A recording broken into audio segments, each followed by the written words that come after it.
This is an earthquake recording station. It's part of a seismic warning system established in 1946 by the United States Coast and Geodetic Survey. Seems a strange place for a true account of psychic phenomena to begin, doesn't it? But it's not so strange, really. Our research has taught us that unexplainable events can occur anywhere, at any time, but that they tend particularly to occur when the human mind and heart come in conflict with cataclysmic events or emotions. Still, nothing very cataclysmic seems to be happening here.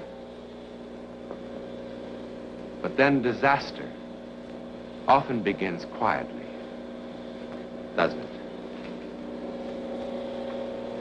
Like this.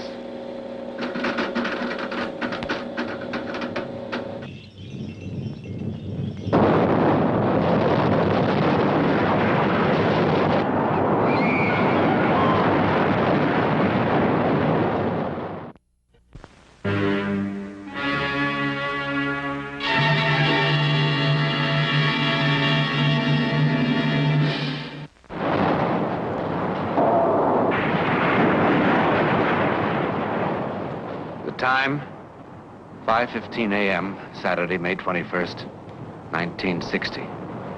Place, Chile.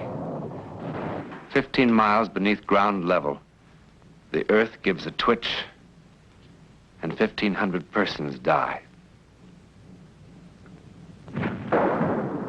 9 volcanoes come to life in the winter cold.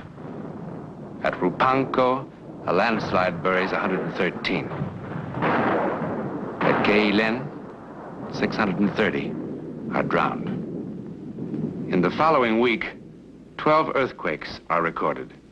The largest, the 6th, is measured on the Richter scale at 8.5, slightly greater than the San Francisco quake of 1906. Then tragedy compounds tragedy. Off the southern coast, an underwater slippage occurs. The result? Tidal waves. The Japanese call them tsunami, seismic sea waves, moving at 425 miles an hour with a crest of no more than 3 feet. They're quite harmless until they reach solid land. First land ahead, Hawaii. What's the distance between crests now? Woodruff? Yeah. What's the crest separation? Between 80 and 100 miles, but they're getting closer. Speed? 420 to 500. 6,800 miles. Say 420 an hour. 16 hours to Hilo. I radioed a 12-hour alert. Do you want to repeat? Order evacuation.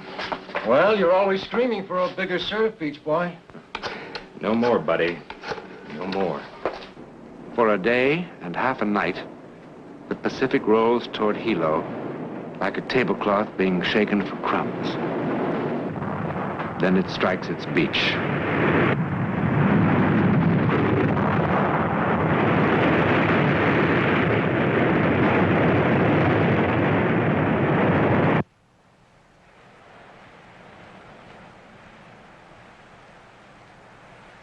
Four large waves from 6 to 15 feet in height struck the Hilo waterfront within 1 hour early this morning. Despite warnings, 8 persons are reported missing, 56. Damage is estimated at $50 million. I gotta get that thing fixed. I think I'll take it down Saturday. You do that. Yeah, well, this time I mean it. Good? One of these days, I'll walk in here with a brand new one. And you'll just keel over.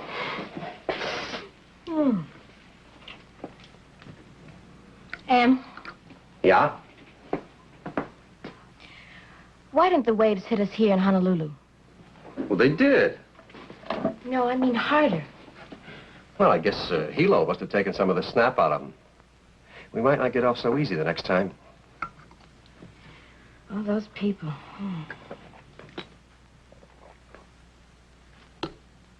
What a sky.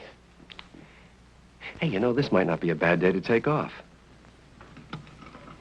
Well, I thought you fellas were so busy down there. Well, what's the sense of living on the edge of an ocean if you can't get a little fun out of it? You do like it here, don't you, honey? Will you stop worrying about me? You don't mind being alone? No. Well, I wish you and some of the neighbors around here would get acquainted. Oh, just give us time. Well, aren't you supposed to be out baking cookies for each other and fooling around with cucumber sandwiches, all that sort of thing? And we just moved in. There's your ride. I heard it. Now, look, you know the number out there. It's number... Yes, Em, I know the number. And if you get lonesome, the neighbor on that side is named Fryer. Yes, Mama.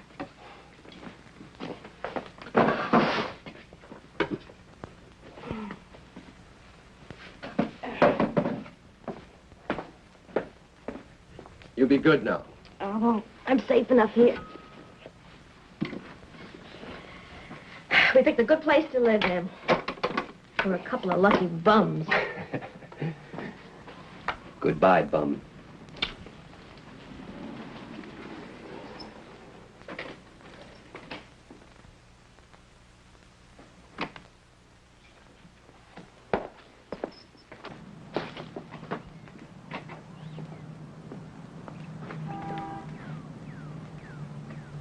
Goodbye, Mama.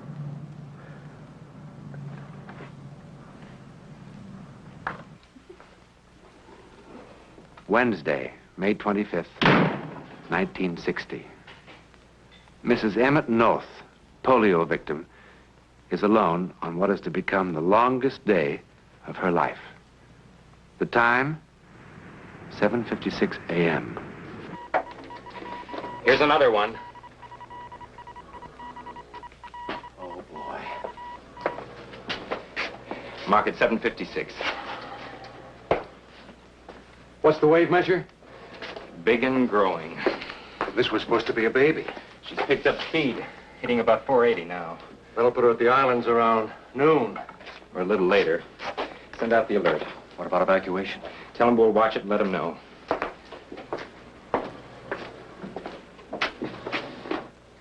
How long can it last, Lenny? Lord knows. By 9 o'clock, civil defense authorities have received and evaluated the seismic warning information and have again gone on the air. All persons in low-lying coastal areas throughout the islands are alerted for possible evacuation. Inevitably, there are some who fail to hear the warning. This, however, is to be expected. The alert will be repeated at half-hour intervals.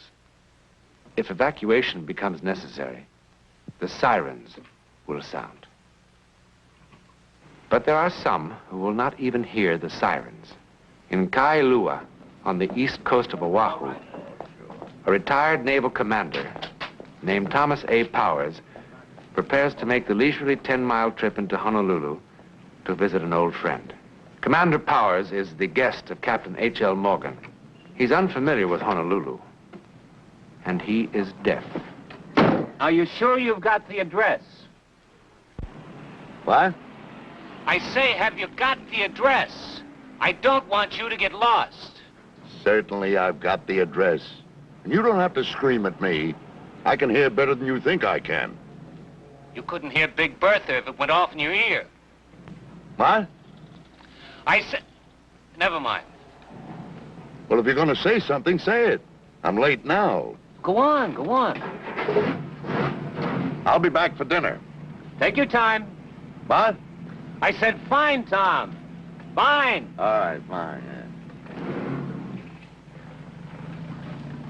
Dearest Rebecca, I expect by now you've heard about our tidal wave. Hilo was terribly hit, but the danger, thank heaven, is past. Emmett is now working as a project engineer for the Navy. He's clear across the island, and I'm as lonesome as if he were on the moon.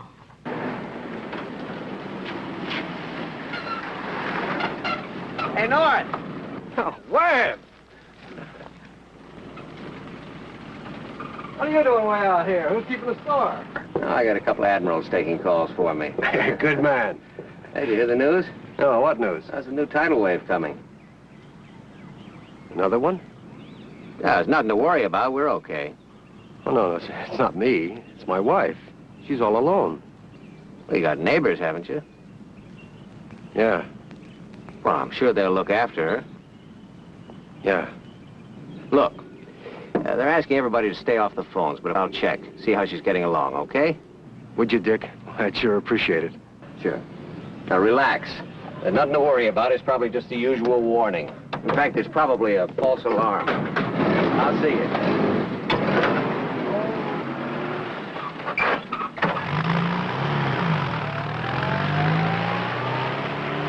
Relax. It's just the usual warning. No real danger.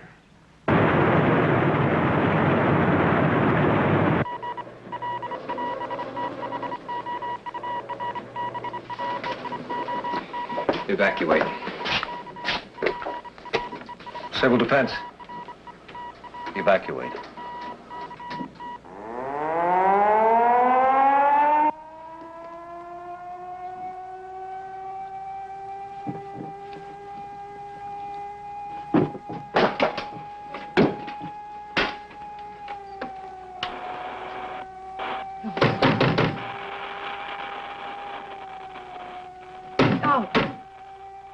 This is a tidal wave alert. Civil defense authorities have announced that a tidal wave is expected to hit the Hawaiian Islands in 10 minutes. Repeat, a tidal wave is expected to hit the islands in 10 minutes. All persons in lowland areas are ordered to evacuate.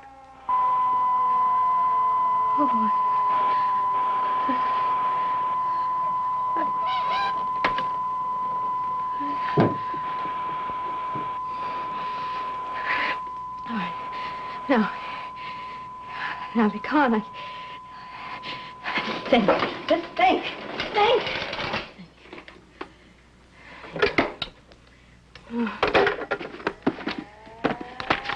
Police.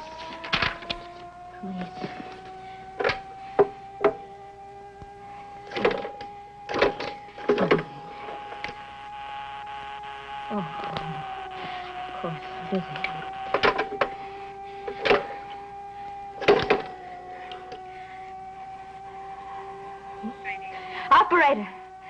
Operator, I just now heard of the new alert. Well, I'm alone here, and I'm in a wheelchair, and I have no way of getting out of the house. Well, yes, I can walk a little, but you see, if I fall down, I can't get up again. Well, I can't go up and down steps. I understand that. Who can I call? Just a minute. All right, go ahead. Civil Defense Authority. Number 52571. Thank you. 52571. Oh. No. Now shut up. Just shut up! There is in Honolulu one person whom the sound of the siren does not bother. The retired commander, Thomas Powers, can't hear it. And in addition to everything else, he is now hopelessly lost. Of course.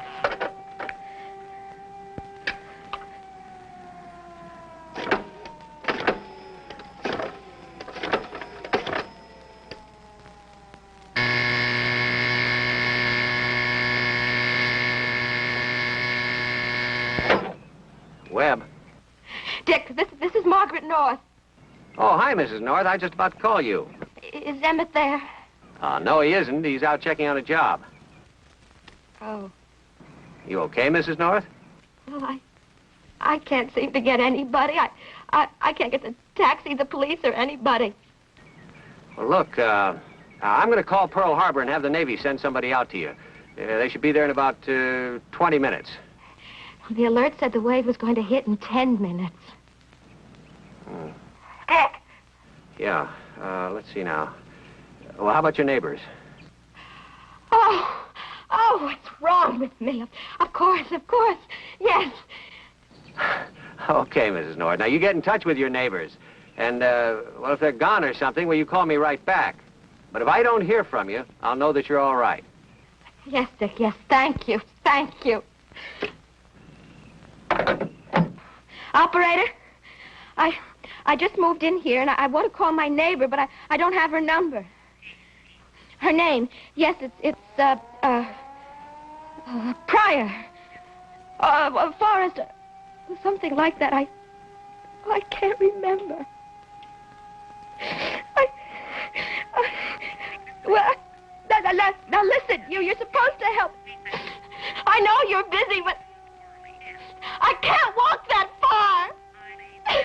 Never mind. Oh, wait.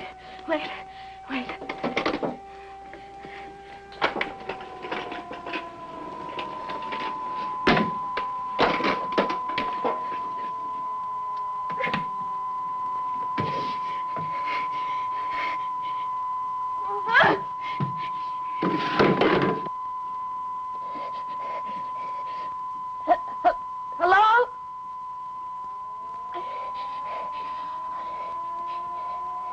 I need help.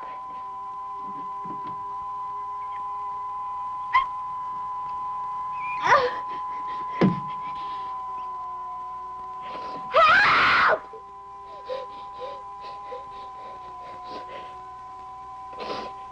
Help! I can't get out of here!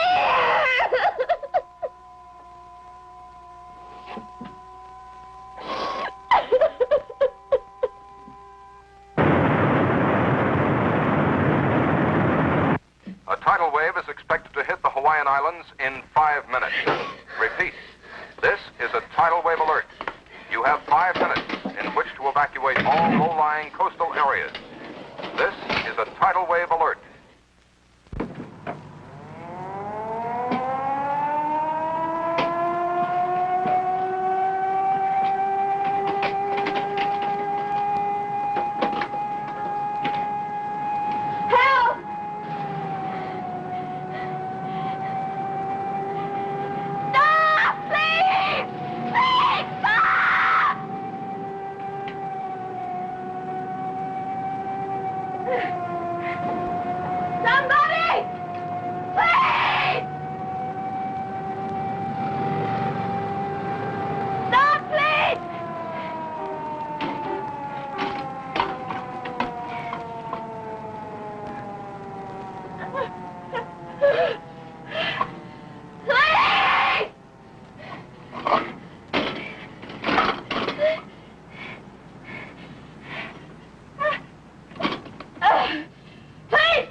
There's no answer. Well, that's what I keep telling you. She's gone with the neighbors. Now, we had it all worked out. If she hadn't been able to reach somebody, she was going to call me. Yeah, but these lines have been pretty busy, Dick. Well, now, look, Em, if she was there, she'd answer, wouldn't she? Yeah, she must be all right. That's what I keep telling you. I hope so.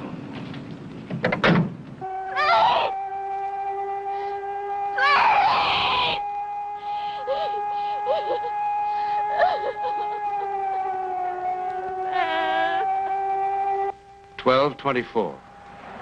The white, sloping beaches. The waterfront towns. The bustling streets are quiet, cleared, waiting.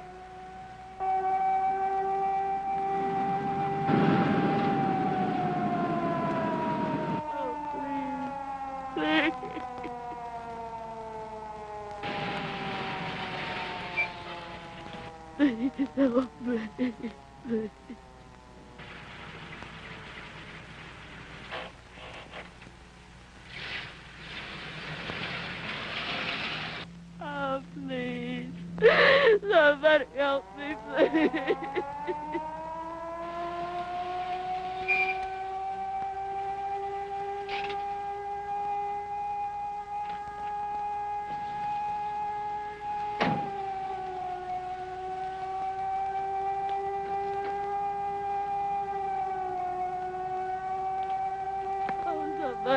Somebody, please help me.